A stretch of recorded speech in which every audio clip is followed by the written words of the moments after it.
Oops, forgot. Okay, hi everybody. Welcome to week 8 in macroeconomics.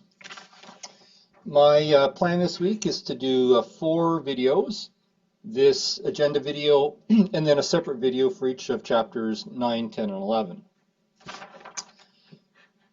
Okay, so your next weekly study plan activity is due on Sunday, October the 25th, covering chapters 9, 10, 11, which we're going to cover this week.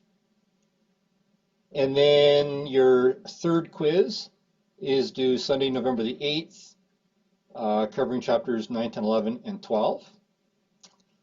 And don't forget, you should start thinking about your PowerPoint presentation that's due on Sunday, November the 29th.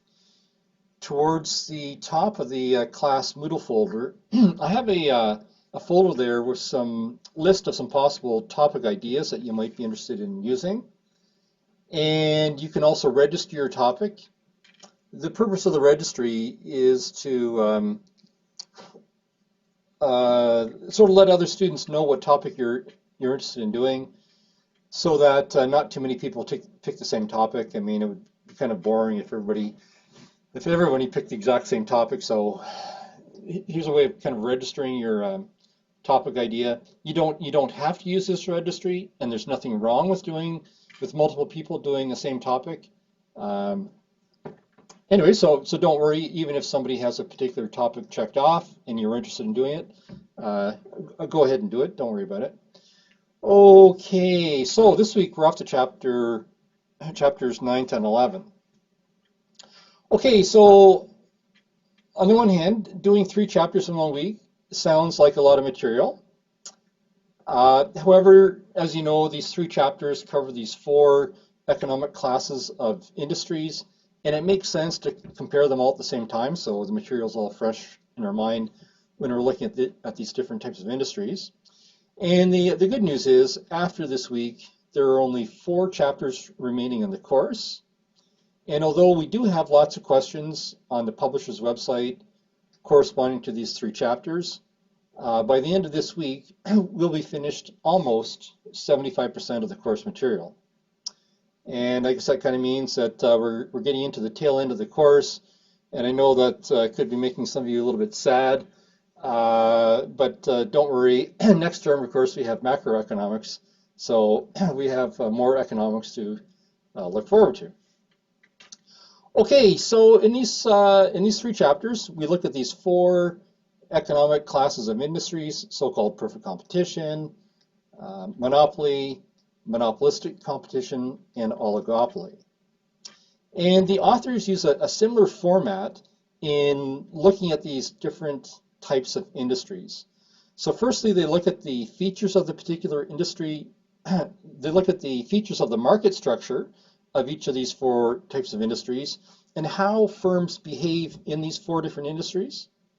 And then the authors look at how the optimal level of output for a particular firm is established in these industries. And when I speak of the optimal level of output, I mean either the profit maximizing quantity or the loss minimizing quantity. And then finally, the third part of the format the authors use to look at these industries is to look at the pros and cons of each of these types of industries from a societal perspective. So I think the authors call it a social evaluation of the industries. So they have this social evaluation for perfect competition, monopoly, and oligopoly. And you'll notice that there is no social evaluation of monopolistic competition. But all that means is, because monopolistic competition has more features in common with monopoly than perfect competition, the social evaluation of monopoly also applies to monopolistic competition. Okay, so I wanted to give you a bit of a heads up here on the optimal level of output for a firm in a particular industry. And I think I referred to this a few weeks back before we started, I think it was chapter 8, because I was anticipating what we were going to cover in chapters 9, 10, and 11. So when we talk about the optimal level of output for a particular firm, There are two ways we can determine this output level.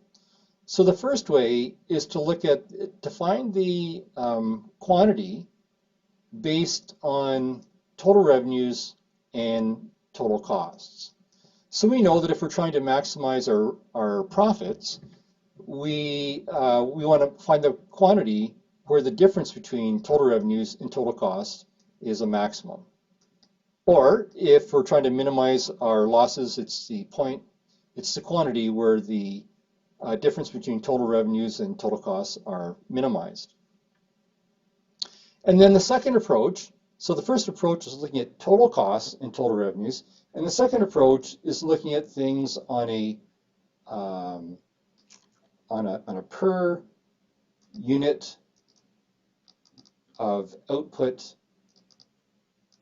basis. So that means we look at marginal costs, marginal revenues, and average total costs. All these, marginal revenues, marginal costs, average total costs, all these apply to per unit of output basis.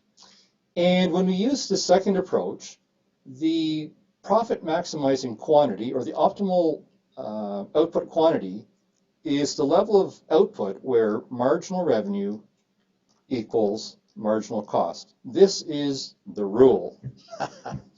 Okay, so the second thing I wanted to bring your attention is so the next thing I want to bring your attention is both these approaches, whether to finding the optimal level of quantity, give the same result. They're just different ways. They're two sides of the same coin. They both give the same result. And then the second thing I want to bring to your attention is this rule, where the optimal level of output is the output where marginal revenue equals marginal costs, only applies to three industries: perfect competition, monopoly, and monopolistic competition. It does not apply to oligopoly, and we'll see why in Chapter 11. The second last thing that I wanted to bring to your attention is when we're talking about profit maximization, of course, this is a course in economics. And when we speak about profits, we mean economic profits, not accounting profits. And so we know that economic profits, the calculation of economic profits includes both explicit and implicit costs. And our best example of an implicit cost is an opportunity cost. So when we're looking for the profit, for the optimal level of quantity that either maximizes our profits, we want the level of quantity that maximizes our economic profits or minimizes our economic losses. Okay, and then the final thing I wanted to bring to your attention before we start Chapter 9 is that I mentioned before that the third aspect of these of this review of these different industries is a social evaluation of each of these types of industries. Oh, geez, I want to create a slide here. I don't know if I can. Let me try. Oh, I can. Okay, that's good. Okay, because I want to draw a picture for you here. Oops, I want to draw a picture. Okay, there we go. Okay, so when we're speaking about the social evaluation of these industries, one of the things that the author looks at, he mentions that. So we're going backwards to Chapter 2. We had this production possibilities curve that we looked at. We had two products that our economy could produce, product X, product Y, and we said that every point on this production possibilities curve is productively efficient. Every point is productively efficient. And if any point is off the curve, over here, it is productively inefficient. It's productively inefficient. And then what we also said way back in Chapter 2 is that there's only one point on this production possibilities curve that is allocatively efficient. So remember, every point on the production possibilities curve is productively efficient because it means that all of the resources in our economy are being used in the production of these two goods. And of course, if we're underneath the curve, then we're not using some of our resources. However, although all these points on the curve are productively efficient, only one of these points is the point that society desires the most, and we call that allocatively efficient. So what I wanted to bring to your attention is, when we look at perfect competition, perfect competition in the long run is the only type of industry that has the potential for allocative efficiency. And that the other industries, monopolistic competition, or oligopoly, none of them are allocatively efficient. So they're all allocatively inefficient. So at best, they're at some other point on the production possibilities curve, or they're underneath the curve.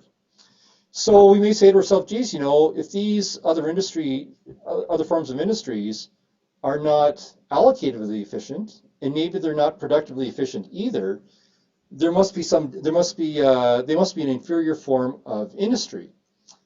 However, that's not necessarily true, because although these other forms of industry, although they are allocatively inefficient, and they may be productively inefficient, they still might have some other virtues that make them attractive forms of industry. Anyways, I just wanted to bring this to your attention, that this concept of the production possibilities curve and productive efficiency and allocative efficiency, it underlies this social evaluation that the authors present. Okay, so that's it for the agenda video for this week, and off to chapter 9.